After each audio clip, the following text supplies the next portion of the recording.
பேர்லேன் 7 வணக்கம். இன்றைய நேர்காணலில் மூத்த பத்திரிகையாளர் திரு பிரியன் அவர்கள் இணைந்திருக்கிறார். அவரோடு பேசலாம். வணக்கம் சார். வணக்கம் சார். செந்தில் பாலாஜி அவர்கள் மேலே தொடர்ச்சியான வழக்குகள் பதிவுபட்டுட்டே இருக்குது. அவரும் நீதிமன்றத்தில் போயிட்டு முன்ஜாமீன் வழக்குகளை சந்திக்கிறாரு. அதில் முன்ஜாமீனும் பெற்று வருகிறாரு. கைதுக்கு தடை அப்படிங்கிற உத்தரவையும் பெற்று வருகிறார். இதில் தாவேக்கா அரசு பின்னடைவை சந்தித்து கொண்டே இருக்கிறது அப்படிங்கிற விஷயத்த நம்ம பார்க்குறோம். தொடர்ச்சியான வழக்குகள், அதில் செந்தில் பாலாஜி அவருடைய ரியாக்ஷன், உச்சநீதிமன்றம் ரியாக்ட் பண்ணுற விஷயங்கள் எப்படி பார்க்குறீங்க? இல்லை, அதாவது இதுக்கு ஒரு ரைடர் போட்டுட்டு தான் நம்ம பேசணும்னு நினைக்கிறேன். அதாவது செந்தில் பாலாஜி ஊழல் செஞ்சிருந்தாருன்னா அவரை சட்டத்தின் முன் நிறுத்துறதை பற்றி நமக்கு எந்த ஆட்சேபனையும் கிடையாது. பேரும் 6 முதல் 60% வரை ஆடி தள்ளுபடியுடன் சூப்பர் சரவணா ஸ்டோர்ஸ், சென்னை, மதுரை, கோவை. அது நீங்கள் நடத்த வேண்டியது, ஊழல் பேரில் நடவடிக்கை எடுக்க வேண்டியது, அதை பற்றி நமக்கு நீங்கள் எடுத்துகிட்டு போங்க. அது அவர் சட்டத்தின் முன்னாடி அவர் எப்படி சந்திக்கிறாரோ அவர் சந்திச்சுட்டு போவார்.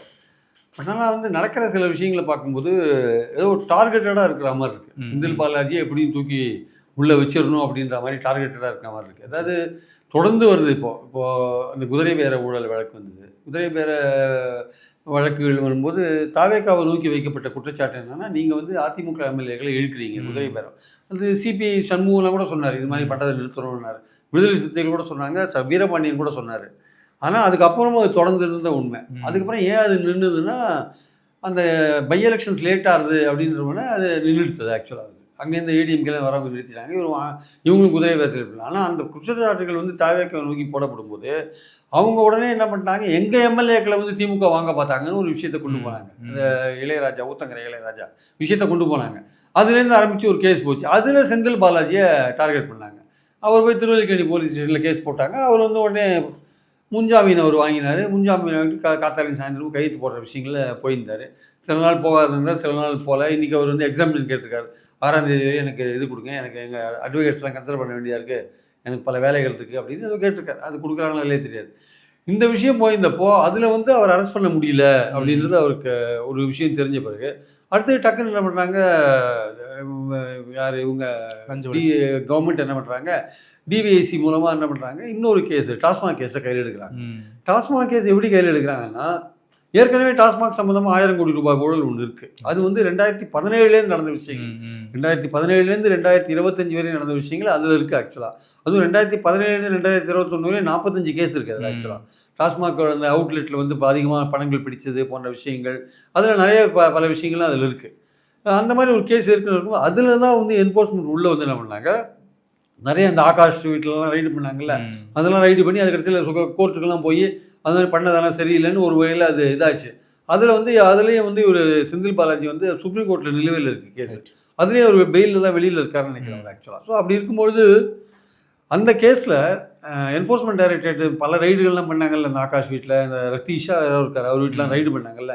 அதுக்கப்புறம் அவங்க ஒரு இதோட வந்தாங்க, என்ன ஸ்டேட்மெண்ட்டோடு வந்தாங்கன்னா, இந்த மாதிரி இந்த டாஸ்மாகில் இந்த டிரான்ஸ்போர்ட்டர்ஸ் இருக்காங்கல்ல, இந்த பாட்டில்ஸ்லாம் கொண்டு போய் கடையில் இறக்குறாங்க, போகிறாங்க வராங்க, அதுக்கப்புறம் பழைய பாட்டில் வாங்குறது போன்ற விஷயங்கள், அப்புறம் பாட்டிலுக்கு 10 ரூபா வாங்குறது போன்ற விஷயங்கள், அப்புறம் இந்த ஃபேக்ட்ரியிலேருந்து சரக்குகள் அனுப்பும்போது கலால் வரி ஏய்க்கிறது போன்ற விஷயங்கள், இந்த மாதிரி அப்புறம் பார் ஆக்ஷன் டெண்டர் விடுற விஷயங்கள், இதிலெல்லாம் பலவிதமான ஊழல்கள் நடந்திருக்கு அப்படின்றது தான்.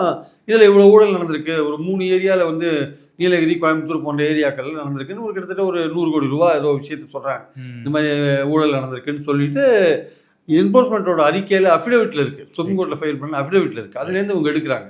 அது தவிர ஏதோ 2 பெட்டிஷன் வந்திருக்குன்றாங்க. அந்த யாரோட பெட்டிஷன், ஒரு அரப்பூர் பெட்டிஷனாக தெரியாது, 2 பெட்டிஷன் வந்திருக்கு. அந்த 2 பெட்டிஷன் ப்ளஸ் என்ஃபோர்ஸ்மெண்ட்டோடைய அந்த அஃபிடவிட்டு இதை தான் ஹோம் டிபார்ட்மெண்ட் டிவிஎஸ்சிக்கு அனுப்புகிறாங்க. அதை வச்சு தான் அந்த எஃப்ஐஆர் தயாரிக்கப்படுது.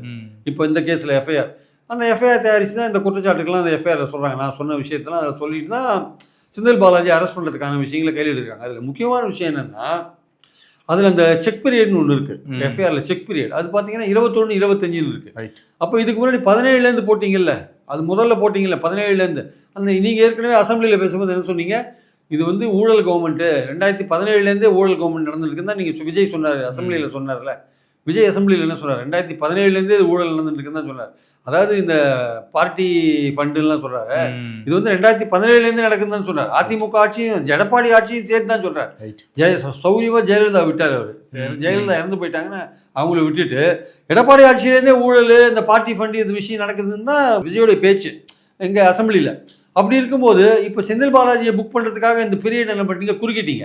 உண்மையிலேயே ஊழல் மீது உங்களுக்கு நடவடிக்கை எடுக்கணும்னு உண்மையிலேயே அக்கறை இருந்ததுன்னா அந்த 17லேருந்து இருக்கிற விஷயத்தை தான் நீங்கள் மறுபடியும் கையில் எடுக்கணும். அது அந்த விஷயத்தை தான் நீங்கள் மறுபடியும் பார்க்கணும். அந்த விஷயத்தை தான் சீரியஸாக நீங்கள் கொண்டு போகணும்.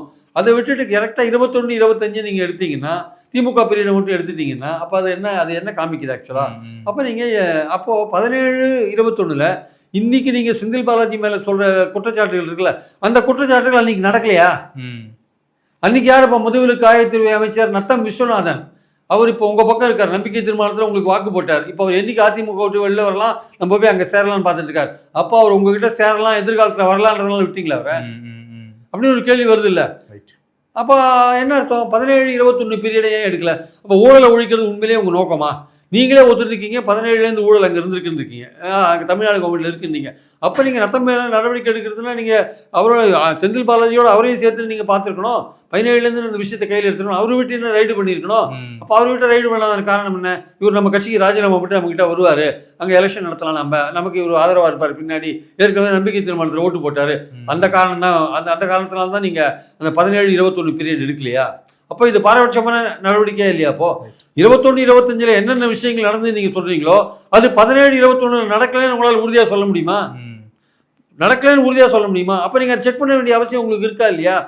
அப்போ நீங்க நத்தம் விஸ்வநாதன் மேல ஆக்ஷன் எடுக்கணுமா வேண்டாமா? அப்போ அதை மட்டும் விட்டது அது என்ன பாரபட்சம்? அது ஊழல்ல என்ன பாரபட்சம் வேண்டியிருக்கு? ஊழல்லாம் எல்லாருமே நடவடிக்கை எடுங்க, செந்தில் பாலாஜி மேலே எடுங்க, எல்லாருமே எடுங்க. ஸோ இந்த பாயிண்ட் என்னன்னா, அப்போ உடனே அடுத்தது உதவி பேரத்தில் அவர் அரெஸ்ட் பண்ண முடியல. இப்போ அடுத்தது இந்த விஷயத்தை நீங்கள் எடுக்கிறீங்க கையில். அவர் உடனே ஹைகோர்ட்டு அவர் மனு ரிஜெக்ட் பண்ணி சுப்ரீம் கோர்ட் போகிறாங்க. சுப்ரீம் கோர்ட்டில் கொடுக்குறாங்க. சுப்ரீம் கோர்ட்டில் உடனே கொடுக்குறாங்கன்றது தமிழ்நாடு கவர்மெண்ட்டுக்கு அது அதிர்ச்சி தான். அது ஏன்னா செந்தில் பாலாஜியை பொறுத்த மட்டும் பலவிதமான கேஸ் அங்கே இருக்குது. டிரான்ஸ்போர்ட்டு தொழிலாளர்களை அப்பாயின்ட் பண்ணதுலேருந்து இப்போ டிரைவர் கண்டக்டர் அப்பாயின்ட் பண்ணது, அப்புறம் இந்த டாஸ்மாக் கேஸ் எல்லாமே இருக்குது. இப்போ வந்து அங்கே போய் அவரும் வந்து சீஃப் ஜட்ஜே சொல்கிறாரு, அவர் வந்து வெளிநாட்டுக்கெல்லாம் எங்கேயும் போக மாட்டார், உங்கள் விசாரணைக்கு முழுக்க ஒத்துழைப்பார், அதனால் நீங்கள் வந்து அவருக்கு ஜாமீன் கொடுக்குறது சரின்ற மாதிரி அவருக்கு சொல்லி ஜாமீன் கொடுத்துட்டார். இப்போ இவங்க என்னவெல்லாம் சொல்லி பார்த்தாங்க, அவர் வந்து ஏகப்பட்ட ஊழல் பண்ணியிருக்காரு, அவர் மேலே பல ஊழல் எல்லாமே கரெக்டு, அவர் விசாரணைக்கு ஒத்துழைக்கிறாரா இல்லையா அதுதான் முக்கியம் அப்படின்ற மாதிரி சொல்லிட்டாங்க அவங்க.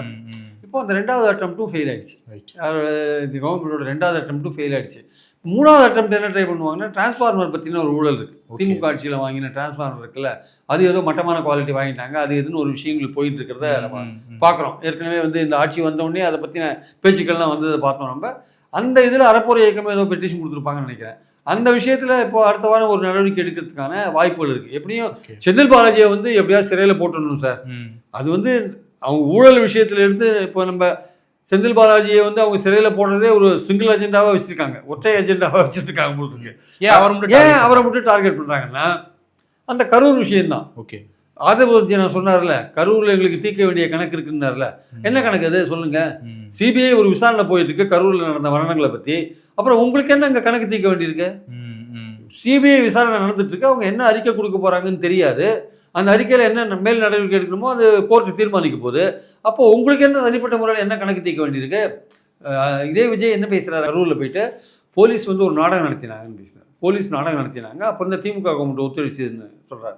அதாவது ஒரு chief minister, sitting chief minister, அவருடைய போலீஸ் ஃபோர்ஸே வந்து நாடகம் நடத்தினாங்கன்னு சொல்லக்கூடாது. ஆக்சுவலாக அது முந்தின ஆட்சி சொல்லி நடத்தினாங்கலாம் சொல்கிறார். அப்போது நீங்கள் ரொம்ப தெளிவாக இருக்கீங்க. என்னென்னா அதை ஒரு நான் சொல்கிறதுலேருந்தும் இவங்க சொல்கிறதுலேருந்து நம்ம என்ன புரிஞ்சுக்கிறோன்னா, விஜய் சொல்கிறதுலேருந்தும் இதுக்கு வந்து காரணம் வந்து செந்தில் பாலாஜி தான் அங்கே நடந்த கலாட்டாக்கெல்லாம் காரணம். அவர் பண்ண கலாட்டானால தான் அந்த 41 பேர் மரணம் நடந்ததுன்றத தாவேகாவுடைய அந்த பாயிண்ட் இருக்குல்ல, திமுக தான் காரணன்ற விஷயம் இருக்குல்ல, அதுவும் செந்தில் பாலாஜி தான் காரணன்ற விஷயம் இருக்குல்ல அப்படின்னு அவங்க நினைக்கிறது. அதை வந்து திருப்பி வலியுறுத்தி நம்ம அவருக்கு ஏதோ ஒரு தண்டனையை வாங்கி கொடுத்துடணும், நம்ம அவரை சிறைக்கு அனுப்பிச்சிடணுன்ற எண்ணத்தில் அவங்க இருக்கிற மாதிரி தான் நமக்கு தோணுது. அவங்க ஊழல் பேரில் நடவடிக்கை எடுக்க பற்றி ஒன்றும் இல்லை. ஆனால் இப்போ அவங்களுடைய சிங்கிள் அஜெண்டா வந்து எப்படியாவது ஏதோ ஒரு வழக்கில் வந்து அவரை உள்ளே போடணும்னு அவங்க நினைக்கிறாங்க. அது நமக்கு நல்லா தெரியுது. நான் உடனே எப்படி சொன்ன உடனே ஊழல் நடவடிக்கை எடுக்கிறத வந்து இவர் எதிர்க்கிறாரான்னு கேட்கக்கூடாது நம்ம. ஆனால் இவங்க கவர்மெண்ட்டுடைய செயல்பாடுகளையும் ஒரு பக்கம் பார்க்கணும். நீங்கள் டார்கெட்டடாக நீங்கள் ஒருத்தரையே நீங்கள் ஃபாலோ பண்ணியிருக்கீங்க. அதே திமுக ஆட்சியில் வேறு பல ஊழல்கள்லாம் கூட நடந்திருக்கு. அப்போ நீங்கள் செந்தில் பாலாஜியை டார்கெட் பண்ண வேண்டிய அவசியம் என்ன? வேறு பல ஊழல்கள்லாம் கூட நடந்திருக்கலாம். ஏன் அதுக்கு முன்னாடி நீங்கள் சொல்கிற மாதிரி எடப்பாடி ஆட்சியில் பல ஊழல் நடந்திருக்கலாம். அதெல்லாம் விடுங்க. போன திமுக கவர்மெண்ட்டில் 8 அதிமுக அமைச்சர்கள் மேலே எஃப்ஐஆர் போட்டு சில இடத்துல சார்ஜ் ஷீட்டில் வேறு போட்டிருக்காங்க. வேலுமணி மேலே 3 கேஸ் இருக்குது, பல பேர் மேலே கேஸ் இருக்குது, குட்கா கேஸ் இருக்குது, அப்புறம் விஜயபாஸ்கர் மேலே சொத்து குவிப்பு கேஸ்லாம் இருக்குது. அந்த கேஸெல்லாம் பற்றி நீங்கள் ஆரம்பிங்களேன், வேகமாக நடத்துங்களேன். திமுக ஆட்சியில் வேகமாக நடக்கலை, ஏன்னா அவங்க பாஜகவோட கூட்டணியில் இருந்தாங்க.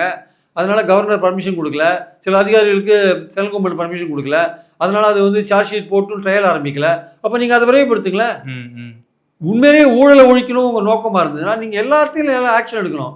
ஆனால் வந்து செந்தில் பாலாஜியை மட்டுமே டார்கெட் பண்ணுவோம் அப்படின்னு நீங்கள் போனீங்கன்னா அது வந்து காலப்போக்கில் என்ன ஆகும்னா, இது வந்து ஒரு சிங்கிள் பாயிண்ட் அஜெண்டாவில் நீங்கள் ஒர்க் பண்ணுறீங்க அப்படின்ற மாதிரி ஆகிடும்.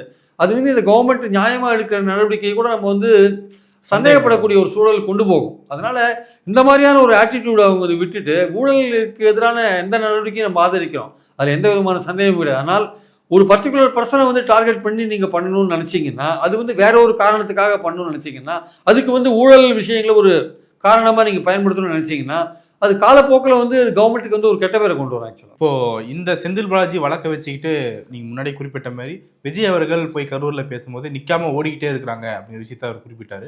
அப்போவே என்ன முன்வைக்கப்படுதுன்னா, அவரை கைது பண்ணி உள்ளே போட்டுட்டு அப்போ கரூருக்கு போய் அதை பற்றி பேசணும் அப்படிங்கிறதா விஜயுடைய அஜெண்டாவாக இருக்குன்னு சொல்லி பேசப்பட்டது. இப்போது இந்த கேஸு வந்து போடப்பட்ட உடனே அமைச்சர் சிடிஆர் நிர்மல்குமார் அவர்கள் என்ன பேசுகிறாருன்னா, அவரும் நிற்காம ஓடிட்டே இருக்காரு. காலையில் திருவல்லிக்கேணி போலீஸ் ஸ்டேஷனில் கையெழுத்து போகிறாரு, மதியானம் பார்த்தீங்கன்னா சுப்ரீம் கோர்ட்டில் போய் பெயிலுக்காக காத்திருக்கிறாரு. இப்படி பெயிலு கையெழுத்து போகிறதுன்னு சொல்லி அவருடைய வாழ்க்கை ஓடிக்கிட்டே இருக்குது அப்படிங்கிற விஷயத்த அவர் பதிவு பண்ணுறாரு. இப்போது இந்த மாதிரியான ஒரு பேச்சுகள் மக்கள் மத்தியில் எப்படி ரீச் ஆகும்னு பார்க்குறீங்க? இல்லை, மக்களை பொறுத்தப்பட்டு அவங்க இப்போ அவங்களோட பிரச்சனையே வேறையாக இருக்குது சார். அவங்களுக்கு வந்து விவசாயிகளுக்கு காவேரி பிரச்சனை அது இதுன்னு இருக்குது. ஸோ இப்போ மக்களுக்கு வந்து இப்போ அரிசி விலையெல்லாம் ஏறி இருக்குது. அதனால் பல விஷயங்கள்லாம் இங்கே இருக்குது. ரெண்டாவது கொடுத்த வாக்குறுதிகள் இங்கே நிறைவேற்றிங்களா மாட்டிங்களா, 2500 எப்போ கிடைக்கும்னு பல லேடிஸ்லாம் என்ன கேட்குறாங்க. இப்போ எங்கள் வீட்டிலலாம் ஒர்க் பண்ணுற சர்வெண்ட்டெல்லாம் வந்து விஜய் ஓட்டு போட்டாங்க. அவங்கெல்லாம் கேட்க எப்போ சார் 2500 தருவாருன்னு கேட்குறாங்க. ஸோ அது மாதிரி நிறைய பேர் லட்சக்கணக்கான பெண்கள் உங்களுக்கு 2500 கொடுக்கணும் ஓட்டு போட்டுக்கலாம். அப்போது உங்கள் வாக்குறுதிகள் நிறைவேற்றணும் இல்லை. ஸோ இந்த பட்ஜெட்டில் அவர் என்ன பண்ணுறாரு பார்க்கணும். அதனால் மக்கள் வந்து இவர்கிட்ட என்ன எதிர்பார்க்குறாங்கன்னா, நீங்கள் கவர்னன்ஸ் நடத்துங்க. இந்த மாதிரி விஷயங்கள்லாம் நீங்கள் ஊழலுக்கு எதிரான நடவடிக்கைகள்லாம் வேண்டாம்னு சொல்லலாம். ஆனால் இந்த எடுக்கிற நடவடிக்கைகள் ஏதோ ஒரு குறிப்பிட்ட வேலு மேலே நீங்கள் நடவடிக்கை எடுத்திருக்கீங்க, நான் இல்லைன்னு சொல்ல வரல. ஆனால் செந்தில் பாலாஜி விஷயத்தில் நீங்கள் பார்க்கும்பொழுது அது ஏதோ டார்கெட்டடாக இருக்கிற மாதிரியான ஒரு தோற்றம் வரக்கூடாது. ஏன்னா கவர்மெண்ட் வந்து ஊழலுக்கு எதிரான நடவடிக்கை தான் எடுக்குதுன்ற தோற்றம் தான் வரணுமே தவிர செந்தில் பாலாஜியை டார்கெட் பண்ணுறாருன்னு. செந்தில் பாலாஜி ஏன் அது முக்கியத்துவம் பெறுறாருன்னா, கரூர் சம்பவத்தினால தான் இந்த விஷயங்கள் பேசப்படுது. ஆக்சுவலாக கரூர் சம்பவத்தில் நீங்கள் சொல்கிற விஷயம், தாவேக்க சொல்கிற விஷயம், அதுக்கு செந்தில் பாலாஜி தான் அதுக்கு காரணன்ற மாதிரி விஷயத்தை சொல்கிறீங்க. அப்போது நீங்கள் வந்து அவரை நோக்கியே இந்த வழக்குகளை போகும்போது அப்போ உங்களுக்கு ஒரு காரணம் வந்து கரூர் விஷயம் இருக்கிறதுனால அதை நீங்கள் அந்த விஷயத்தை டார்கெட்டடாக பண்ணும்போது மக்கள் மத்தியில் அது வந்து வேறு மாதிரி பார்க்கப்படும். இவங்க வந்து உண்மையிலேயே ஊழலுக்காக தான் பண்ணுறாங்களா இல்லை செந்தில் பாலாஜியை பழிவாங்க பண்ணுறாங்களான்னு ஒரு விஷயம் இருக்கும்.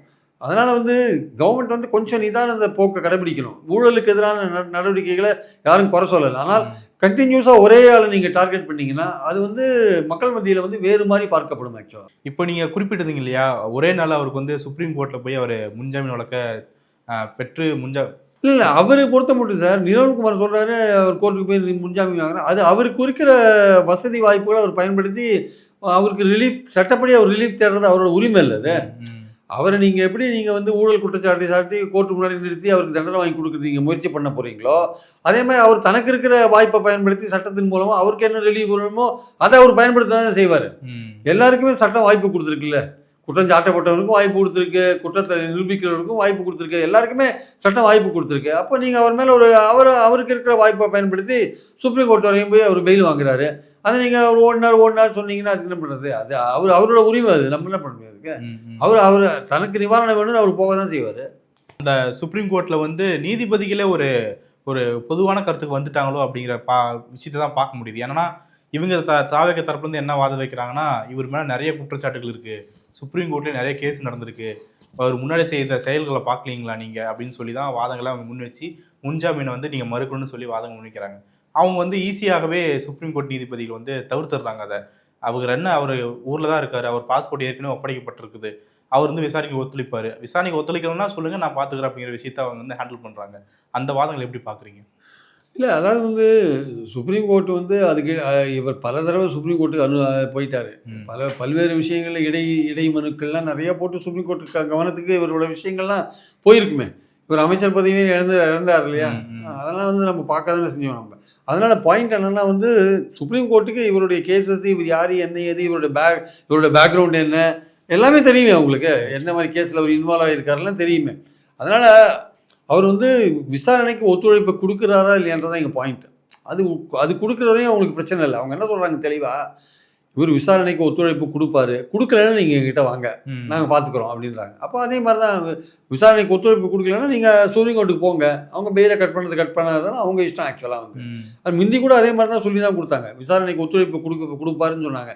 இவங்க வேறு தடவை போயிட்டு மோதி பார்த்தாங்க, அவங்க வந்து ஒத்துக்கலை சுப்ரீம் கோர்ட்டு. இவர் விசாரணைக்கு ஒத்துழைப்பு கொடுக்குறத அவங்க ஏற்றுன்னு இருக்காங்க. ஏதோ ஒரு இதுக்கு முன்னாடி கேஸில் கூட அப்படி தான் நடந்துன்னு நினைக்கிறேன். அதனால் ஒத்துழைப்பு கொடுக்கறது தான் அவங்களுடைய நோக்கம், விசாரணைக்கு ஒத்துழைப்பு கொடுக்கணும். அது இவர் கொடுப்பாருன்னு வந்து சுப்ரீம் கோர்ட் நம்புது, அதனால தான் பெயில் கொடுத்துருக்கு ஆக்சுவலாக. ஓகே சார், தொடர்ந்து இவங்க சொல்கிற மாதிரி அவர் ஓடுறாரா இல்லையோ, தொடர்ந்து போலீஸார் பின்னாடியே ஓடிட்டு இருக்காங்க அப்படி விஷயத்த நீங்கள் குறிப்பிட்றீங்க. இன்னும் பல விஷயங்கள் அடுத்த வாரத்துலேருந்து நடக்கும், பல ரைட்ஸ்லாம் நடக்கும். ஏன்னா அவங்களுக்கு என்னென்னா வந்து இப்போ கரூர் சம்பவத்தில் கூட அவங்களுக்கு என்னென்னா அந்த 31 பேருக்கு அந்த ஒர்க்கு ஆர்டர்லாம் கொடுத்தாங்க இல்லையா, அது கோர்ட் வேறு அடிச்சிட்டாங்க. அது கோர்ட் அடிச்சது அவங்க எப்படின்னா, ஒரு சின்ன கோர்ட்டுக்கு பக்கத்தில் ஒரு பெரிய கோர்டு போடணும்னு நினைக்கிறாங்க யார், தாவேகா கவர்மெண்ட்டு. அவங்க நீங்கள் வந்து குதிரை பேரன்னு எங்களை சொன்னீங்களா, நீங்கள் எங்கள் ஆட்களை இழுக்க பார்க்குறீங்கன்னு ஒரு குதிரை பேரன்னு ஒரு இதை கொண்டுறாங்க. இந்த மாதிரி ஏதோ ஒரு பக்கத்தில் வந்து இந்த மாதிரி அவங்க ஒன்று பண்ணாங்கன்னா இவங்க ஒன்று பண்ணுறாங்க. அந்த மாதிரி விஷயங்கள் தான் இவங்க பண்ணுறாங்களே தவிர உண்மையிலே சீரியஸாக வந்து ஒரு விஷயத்தை அணுகி பண்ணணும்னு தான் நினைக்கிறேன். இவங்களும் பொலிட்டிக்கலாகவும் தாவேகா கவர்மெண்ட்டு பொலிட்டிக்கலாக தங்களை எப்படி ஃபேஸ் பண்ணுறதுன்ற அந்த விஷயங்களே அவங்க தெளிவாக கையில் எடுக்கிறாங்க. அவங்கள நோக்கி ஒரு குற்றச்சாட்டு வைக்கும் பொழுது அவங்க இன்னொரு குற்றச்சாட்டை வைக்கிறாங்க. பழனி கோவில் விஷயம் அப்படின்னு வரும்போது மதுரை கோவில் விஷயத்தை கையில் எடுக்கிறாங்க. ஸோ ஒரு சின்ன கோட்டுக்கு பதில் பெரிய கோட்டு போடுறாங்க. அதனால் கரூர் விஷயத்தில் 31 பேருக்கு ரத்து அப்படின்னா கவர்மெண்ட்டுக்கு ஒரு எம்ப்ராசிங்கான சுச்சுவேஷன். டக்குன்னு செந்தில் பாலாஜி விஷயத்துக்கு போடுறாங்க. இவர் தான் அதுக்கு, அவங்க நோக்கம் வந்து இவர் தான் அதுக்கு காரணம்னு அவங்க நினைக்கிறாங்க. பார்த்தீங்களா, நாங்கள் ஏதோ ஒரு வகையில் நாங்கள் ரியாக்ட் பண்ணுறோம் அப்படின்னு. மொத்தத்தில் பார்க்கும்போது நமக்கு என்னென்னா, ஊழல் எதிர்ப்பு நடவடிக்கைகளை வந்து யாருமே கொச்சைப்படுத்தப்படாதபடி உண்மையிலேயே நியாயமாக நேர்மையாக அந்த ஊழல் எதிர்ப்பு நடவடிக்கைகள் இந்த கவர்மெண்ட் எடுக்குதுன்ற எண்ணம் மக்களுக்கு வரணும். ஆக்சுவலாக வந்து அதன்படி செயல்படணும்னு நம்ம நினைக்கிறோம். ஆக்சுவலாக ரைட். பல்வேறு முக்கியமான விஷயங்களை பார்த்துட்டீங்க சார். உங்களுடைய நேரத்துக்கும் கருத்துக்கும் மிக்க நன்றி சார். தேங்க்யூ.